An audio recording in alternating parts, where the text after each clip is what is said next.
In this video, I'm going to teach you how to manage and limit your Outlook storage so it doesn't fill up your OneDrive. If you find this video useful, be sure to like and subscribe, and let's get right into it. First, we'll begin by accessing your personal cloud storage with Microsoft OneDrive. Start by navigating to the official OneDrive website. You can easily find it with a quick search or by entering the URL directly into your browser's address bar.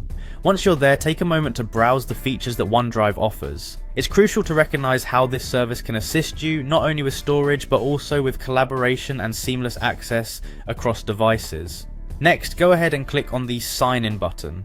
If you're not already signed in, you'll be prompted to enter your Outlook.com email credentials. Don't worry if you've forgotten your password, there are quick recovery options to get you back on track. Once logged in, you'll be directed to the OneDrive homepage. This hub is where you can view, manage and organize all your stored files.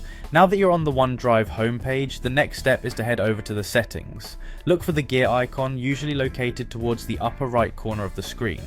Clicking on this will drop down a menu with various options for you to explore. Here we want to focus on managing storage, so our next stop is to click on the Manage link within this drop down menu. Moving forward, within the Manage section, you'll notice an option labelled OneDrive. Select this option to delve deeper into the specifics of your storage usage. This area grants you a detailed overview of how space is being utilised. It's ideal for getting a clear picture, especially if you're reaching storage limits. Finally, one of the most effective actions you can take is to review your files. Spend a few minutes going through them, identify any large or duplicate uploads that aren't necessary.